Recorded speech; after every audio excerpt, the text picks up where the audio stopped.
This is the self-myofascial release section of the flexibility chapter. Now remember, self-myofascial release is putting pressure on the muscle for a period of time to loosen up any tight tension to achieve a greater range of motion. And so the Golgi tendon organ overrides the muscle spindle, and the nervous system adapts to a new range of motion within the stretch.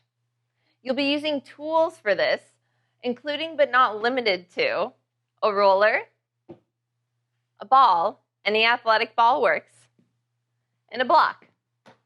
You can refer back to the manual as I move through these techniques, or you can try it on yourself and follow my instructions as you do the stretch with me.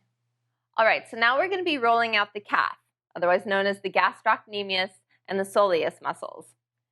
So starting at the bottom of the muscle, use your hands and use the opposite leg to apply pressure so that the straight leg is relaxed and you move slowly and with control towards the top of the muscle. Now, the thing is, you're going to notice areas of tightness or tension. Hold right there. Discomfort is what's going to let you know where to roll out, and it's going to let your client know where to roll out too. From there, you can allow internal and external rotation. Again, you're going to notice those areas of pressure, especially if you're a runner or someone that does a lot of lower body activities. Hold there. Allow that discomfort to decrease, understanding that the body's now adapting into that range of motion. When it feels comfortable, you move along the muscle even more. Give yourself time to understand what's going on in your muscle. And discontinue if there's any extreme pain. That's not what we're going for here. We're looking to decrease discomfort by about 25%.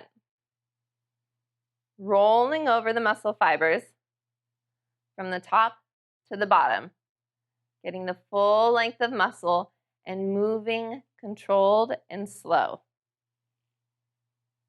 Rotate internally. And when you feel a specific spot, hold there. Breathe and relax into it so that the roller is absorbing any of that tight muscle tissue. And the muscle tissue can start to loosen up. Remember, do not go into any areas of extreme pain. What we're doing here is decreasing discomfort by about 25%. Pain means you should stop. Now working on the hip flexors, so muscles like the iliacus and the psoas. We're putting a roller underneath the hip flexor.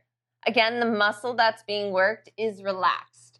So using the arms, the core, and the opposite leg to help facilitate the movement of the SMFR.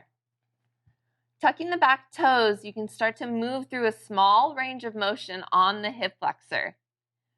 Discomfort dictates location. So any areas of tightness or discomfort are where you want to focus on. Allowing yourself to breathe deep, feeling the tight muscle fibers start to loosen when they're giving the attention from the roller. Moving slow and controlled and breathing deep. With different athletes, hip flexors are going to be different. Someone in general population might have different hip flexors, so all of these are different for everyone. It's important to communicate with yourself and your client of how they feel while in the position, and that'll let you know how long to hold and what to do in the stretch. Again, moving through that small range of motion on the hip flexor, breathing as you relax the muscle so it can adapt into a greater range of motion and so the muscle tissue can start to heal. Moving on to the quadriceps, these big muscles in the front of our thighs, allowing the roller to sit right underneath the top of the quadricep. And then using the upper body and that opposite leg to support the movement forward and back. Gently move through the range of motion, breathing and allowing the muscle to relax onto the roller so that any of that tight tissue can start to loosen up. When you feel that area of tightness or tension, allow a little bit of lateral movement. So side to side, rotating on the muscle. Quadriceps are big muscles. Try and work through the whole thing. Moving to the bottom of the muscle tissue. And getting a feel for what it's like to move slow and feeling the muscle relax into the self-myofascial release. This one can be done with one leg or with two. Remember, the muscles that you're working want to be relaxed. So you don't want to be in a strong plank position here. The hips are relaxed as you move up and down the roller. Now working on the iliotibial band. Remember, this is not necessarily a muscle. What it is a group of connective tissue that's on the side of your thigh. It's involved in almost every significant movement of the hips and the knee, so it's important to roll it out too. Using your hands for support and your opposite leg with a bent knee, so you're pressing into these three limbs so that the straight leg can remain relaxed. Moving up and down the iliotibial band with control, this slow and controlled movement.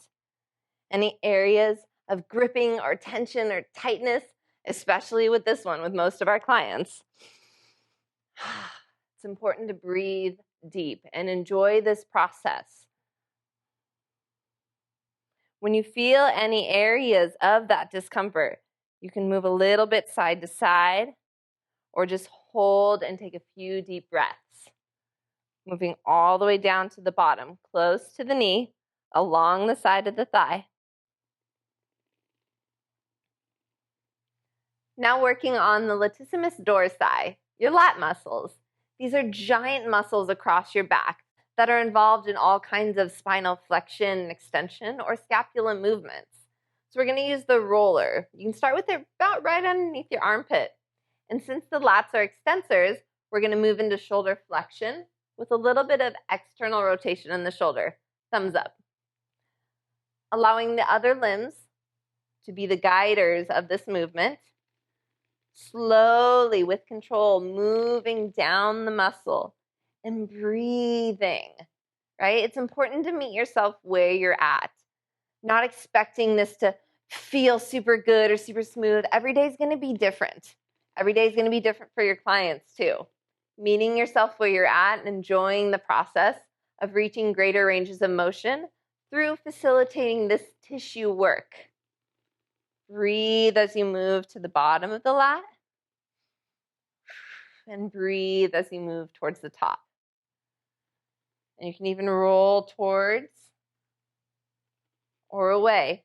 Subtle movements anywhere that you're feeling or your clients are feeling that discomfort, to be able to decrease that and allow the self-myofascial release to do its job. Now moving on to the pec major and pec minor, which are involved in any of the big pushing activities, like push-ups. It's important to mention that this same self-myofascial release technique can be done on the wall for any specific females or people that don't like being on the ground. You just place the ball on the wall and you lean your chest into it. Right here, we're using a block with the ball on top of the block. And you'll move your chest on top of that ball, kind of right into that inner area of the armpit where your pec starts. Moving in a small circular motion towards the bottom of the collarbone and breathing into any of the areas of discomfort. Allowing the muscle fibers to relax and release on top of the ball and continuing to circle through those areas of discomfort.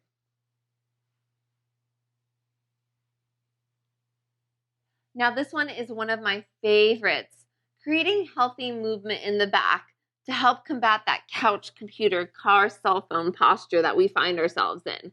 So using the roller behind you, you're going to really brace the weight through your feet and gently roll your back onto the roller. You can bring your hands across your chest or behind your neck, whatever's comfortable.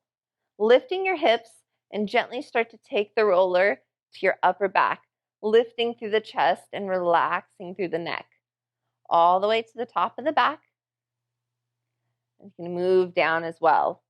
Again, any specific areas of discomfort, you can rest the hips down and breathe deep. Gently taking this movement up and down to help release any of the tight tissues in the back. And you can add variations like taking your arm across and focusing a little bit more on one side, right? Really using your neck muscles to support you. And take the other side. Just understanding what areas your body needs a little bit of this SMFR.